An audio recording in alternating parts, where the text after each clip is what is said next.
Como habíamos anunciado de principios de enero, vamos a tener un año para intentar aprender o discernir la voluntad de Dios para nuestra vida. ¿Qué es lo que el Señor me está hablando en este año que quiere que yo haga y en el camino que Él quiere que yo haga? Entonces, hoy vamos a comenzar. El lema de la iglesia es viviendo en la voluntad de Dios. Y hoy vamos a ver algo. El eslogan o el título de hoy va a ser: no te conformes, transfórmate. Vamos a estar viendo Romanos capítulo 12, 2 versículos solamente, versículo 1 y versículo 2.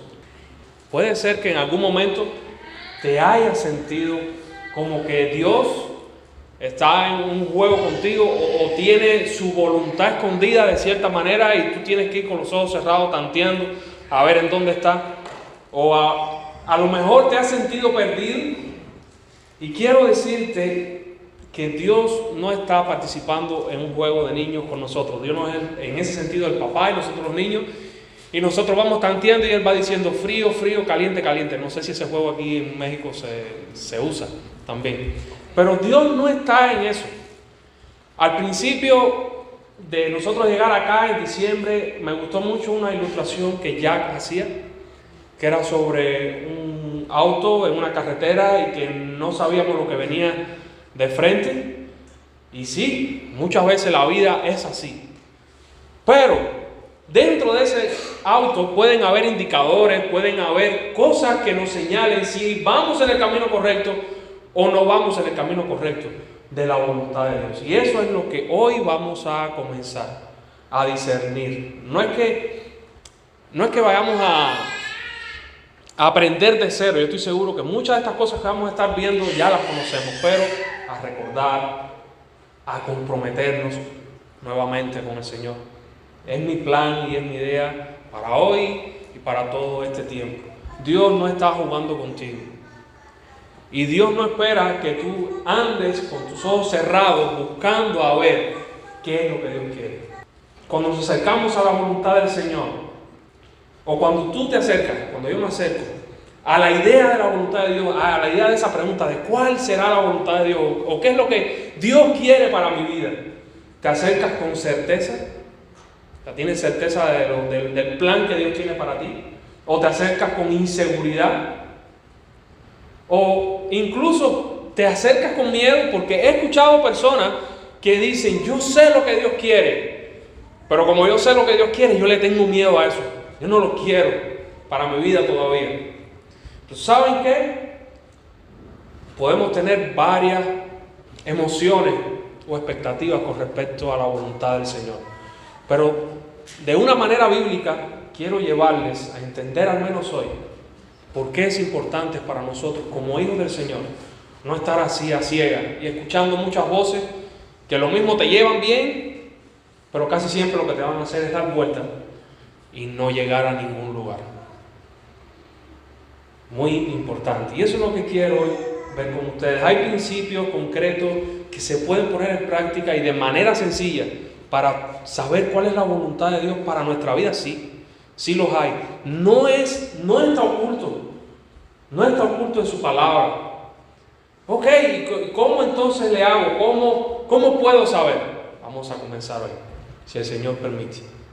Entonces, Romanos 12, versículos 1 y 2. Puede leerlo en la versión que quiera. Yo voy a usar esta que tengo acá, o puede leerlo desde acá. Sé que es una versión un poco antigua, pero hay palabras claves ahí que no quería dejar pasar por alto, que otras versiones no la tienen. Es por eso que hoy voy a usar esta. Así que, hermanos, os ruego por la misericordia de Dios, les ruego por la misericordia de Dios, que presenten vuestros cuerpos como sacrificio vivo, santo, agradable a Dios, que es vuestro culto racional o su culto racional. No os conforméis o no se conformen a este mundo, más bien transfórmense o transformados, como dice la versión, por la renovación de vuestro entendimiento. Otra versión dice por medio de la renovación de su mente.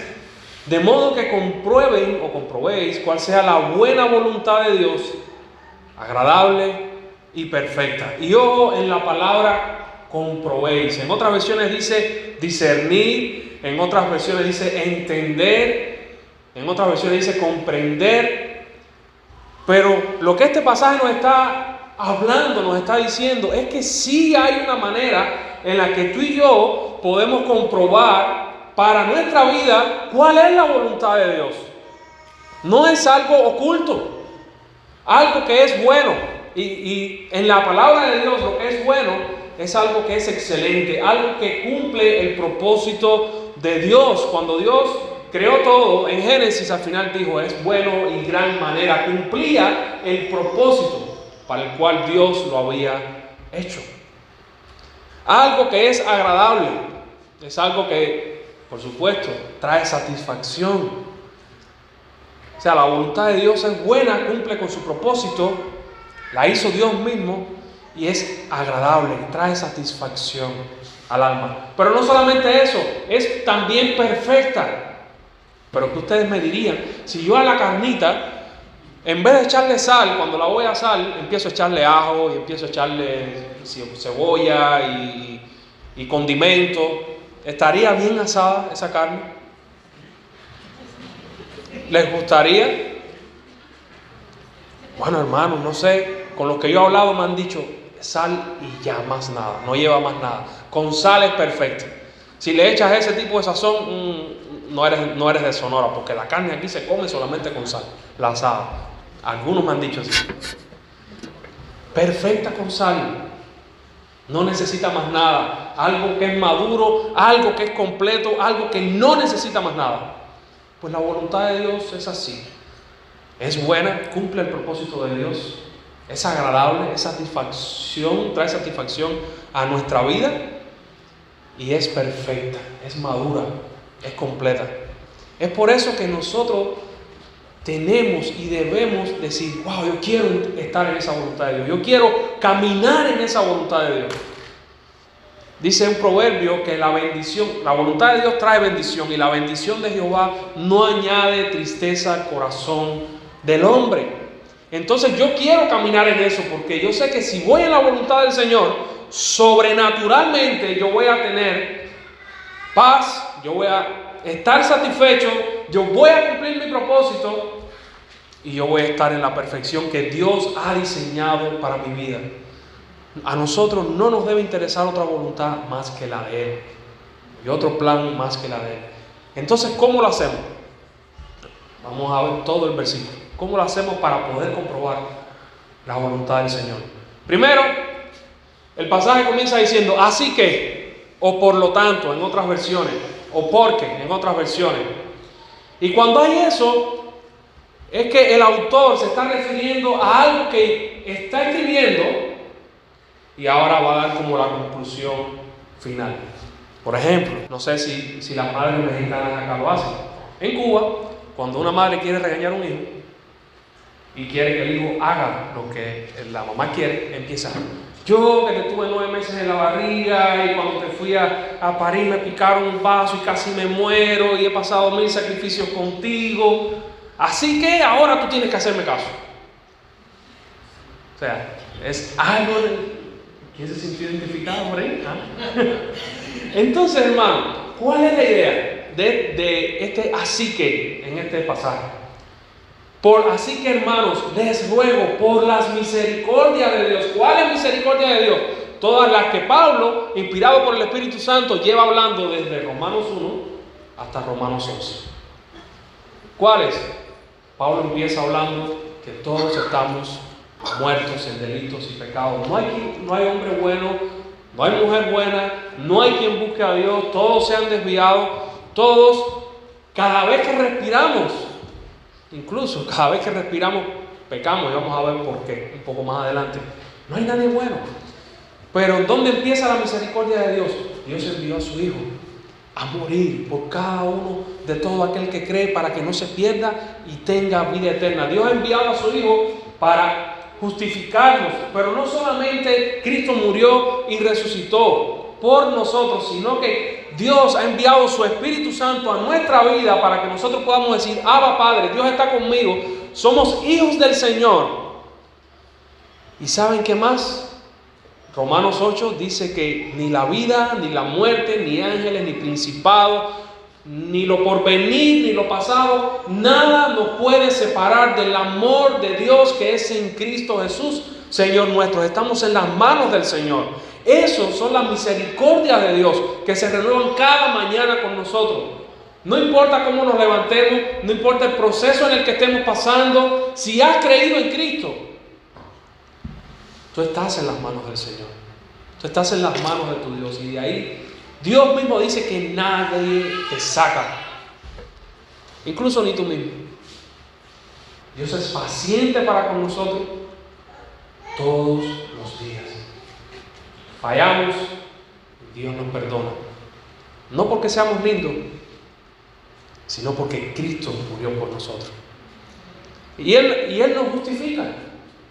En Cuba, por ejemplo, cuando teníamos que llegar a algún compromiso, o alguien tenía que llegar a algún compromiso y se quedaba en la cama durmiendo hasta tarde, no sé, yo me imagino que aquí en México no suceda eso, que las personas sean más responsables.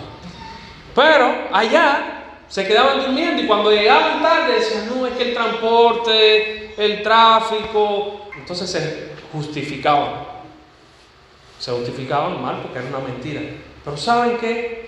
Cuando tú y yo estemos delante del Señor parados y alguien quiera venir a acusarnos, Satanás quiera venir a acusarnos, todos aquellos que hemos creído en Cristo, Cristo va a decir, yo morí por eso. Es verdad que Él mintió, es verdad que Él cayó en esto, es verdad que Él, no sé, hasta asesinó o se emborrachó, pero yo morí por Él y Él creyó en mí. Justificado. Eso es misericordia de Dios. Y entonces Pablo está diciendo, te ruego, hermano, que por la misericordia de Dios tú presentes tu cuerpo como un sacrificio vivo. Esta carta está escrita para creyentes judíos y para creyentes que no eran judíos, que la Biblia dice que son gentiles, o sea, que no eran judíos. Pero cuando un judío tenía en mente sacrificio, él pensaba en tres cosas: pensaba en el templo, pensaba en un sacerdote y pensaba en un animal. Pensaba en un animal perfecto, sin mancha, sin pecado, listo para el sacrificio. Y qué curioso que Jesús sea el verdadero templo. Y qué curioso que Jesús sea el sumo sacerdote, el mayor sacerdote. Y qué curioso que Jesús sea el sacrificio perfecto por nosotros. Pero escuchen lo que dice ese pasaje. Te ruego por la misericordia de Dios que ahora tú te presentes como un sacrificio vivo. No muerto, sino vivo. ¿Y saben qué? Nosotros estamos completos en Jesús. Jesús es el templo. Nosotros estamos completos en Él. Tan así que dice la palabra del Señor que tú y yo somos templos de Dios. ¿Qué quiere decir eso? ¿O a dónde quiero llegar? Hermano y hermanas que están acá. Vivir como un sacrificio vivo no es solo llegar al templo los domingos. De hecho, y de paso, nosotros llegamos acá al templo no solamente para adorar a Dios, nosotros llegamos para continuar adorando a Dios, porque ¿sabe lo que quiere Dios de ti y de mí? Que seamos un sacrificio vivo siempre. Siempre, en todo momento, cuando nos levantamos, cuando estamos en la casa, cuando estamos con nuestra familia, Dios siempre quiere que tú y yo seamos un sacrificio vivo delante de su presencia. 1 Corintios 10:31 dice, ya sea que coman o que beban, todo lo que hagan, todo y todo es todo, háganlo para la gloria del Señor. Y yo te pregunto, ¿cómo se ve eso en tu vida y en mi vida? ¿Cómo caminamos para la gloria de Dios? ¿Cómo tú manejas tu tiempo dejando ver que es para la gloria de Dios? Que las personas puedan ver y decir, yo estoy haciendo esto para darle gloria a mi Dios. ¿Cómo manejas tu relación en la familia? ¿Cómo manejas tu familia? ¿Cómo cuidas a tus hijos para darle gloria a Dios? ¿Cómo manejas tus finanzas para darle gloria a Dios? ¿Cómo manejas tu vida, toda tu vida? ¿Cómo manejas tu servicio en la iglesia y fuera de la iglesia? Para darle gloria a Dios. El pasaje sigue diciendo que esta forma de vivir o este estilo de vivir es nuestro culto racional o nuestro culto lógico. Es lo lógico de hacer. ¿Y saben por qué? Por la misericordia de Dios. En la Segunda Guerra Mundial había, yo creo que, o probablemente muchos hayan visto esa película, en español el título es Hasta el último hombre.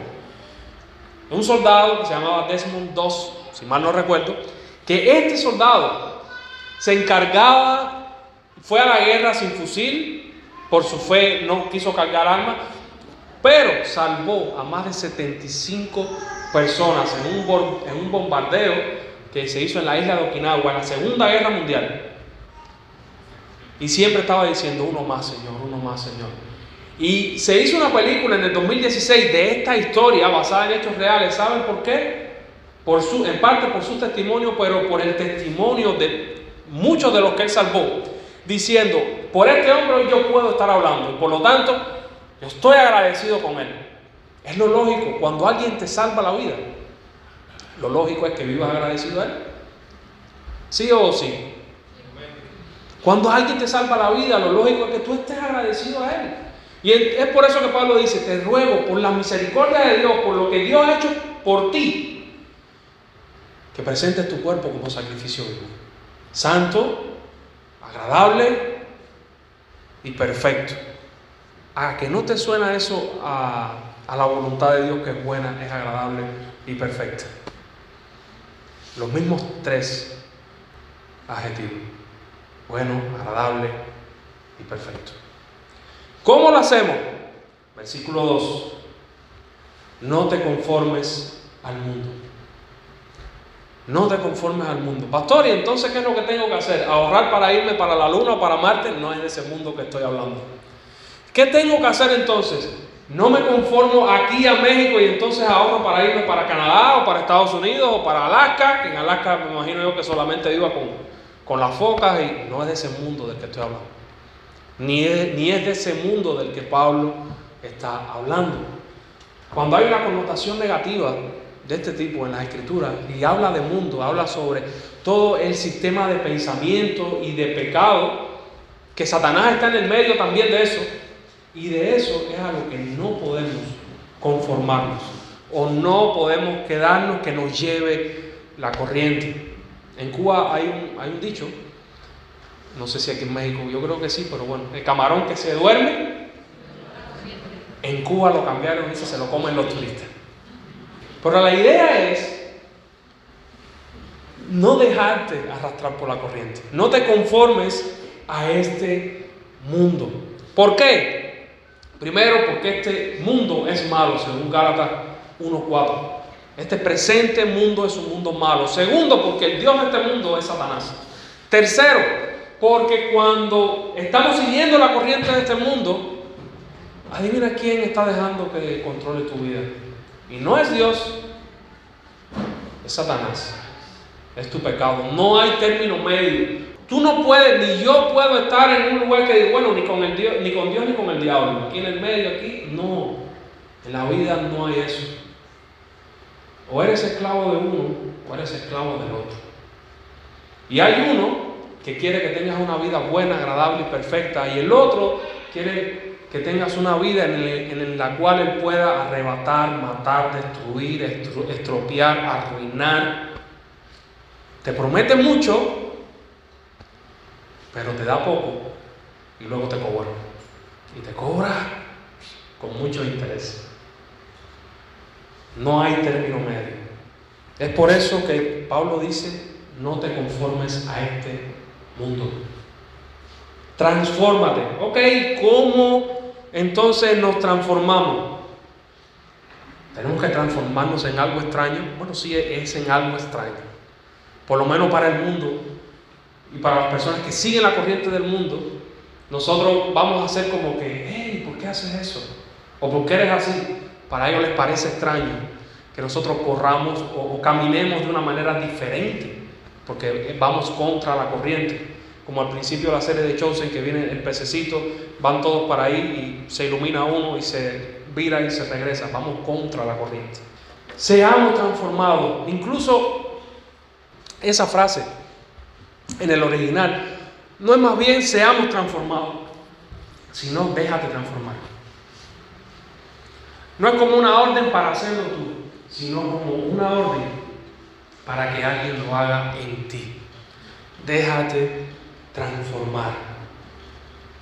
¿Mediante qué? Mediante la renovación de tu mente. O sea, no hay de otra.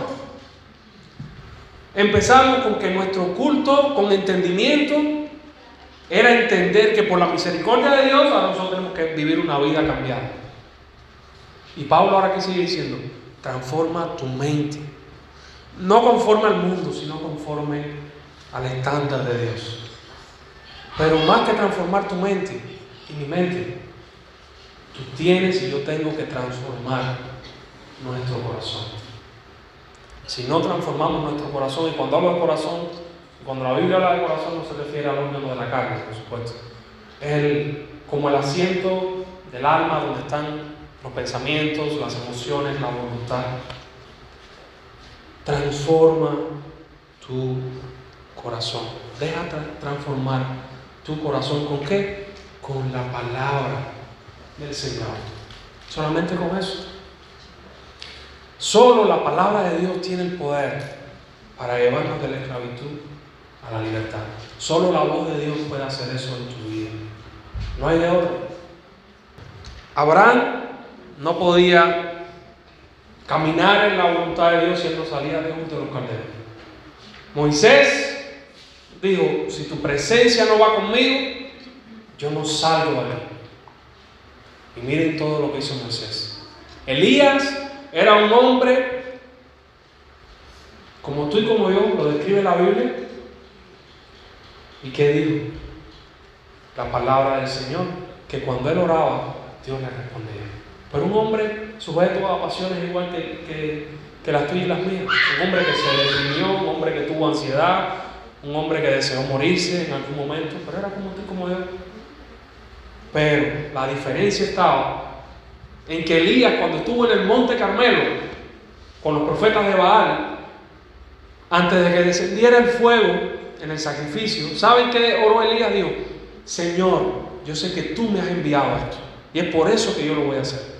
Él oyó la voz del Señor y actuó conforme en obediencia al Señor. Y es lo que Dios quiere retarnos a ti y a mí hoy. No es algo místico.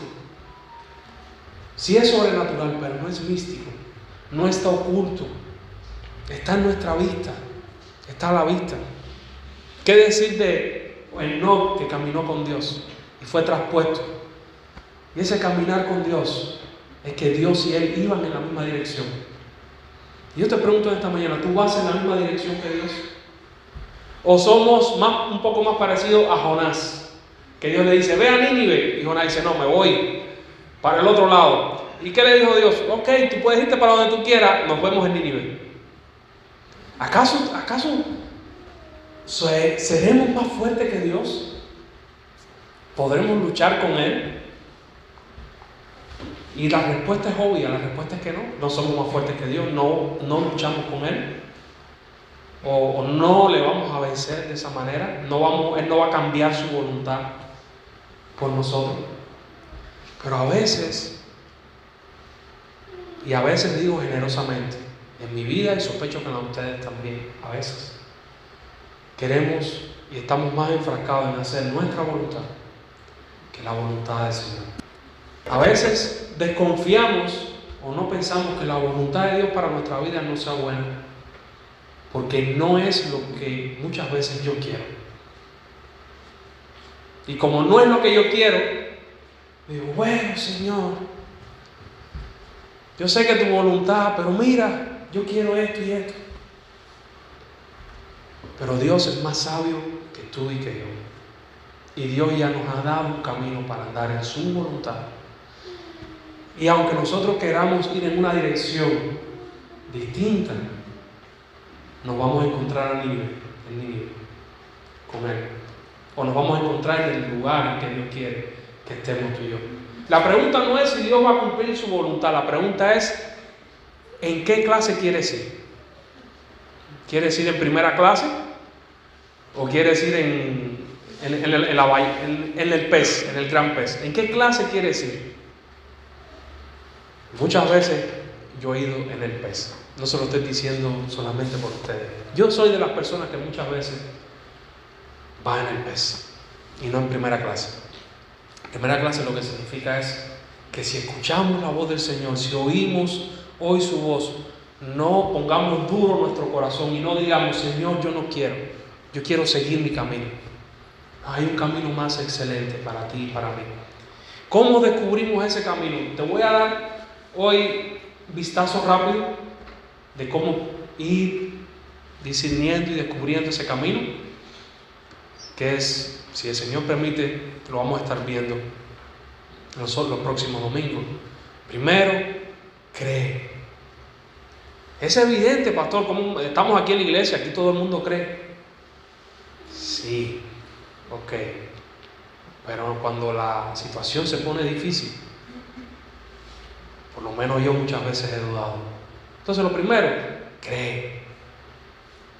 Segundo, llénate del Espíritu Santo. ¿Cómo hacemos eso, pastor? Lo vamos a ver próximamente. Tercero, es la voluntad de Dios nuestra santificación. Pastor, pero ahora entonces tenemos que venir todos así con guayabera, camisa manga larga, una Biblia así de este tamaño, y caminar, y cuando entra a la iglesia, Dios te bendiga, hermano. No, eso no es santidad. No tiene nada que ver con santidad. Y cuarto es una sorpresa, pero empieza creyendo. Empieza creyéndole a Dios, a su palabra. Yo imagino que aquí en México también, en Cuba, a los hombres les gusta ser hombres de palabra, y mujeres de palabra también, ¿cómo no? O sea, voy a estar ahí para ti, te voy a ayudar, o voy a hacer algo y lo cumplo. Hombre de palabra. ¿Cuánto más Dios? Cree en Él. Transforma tu mente.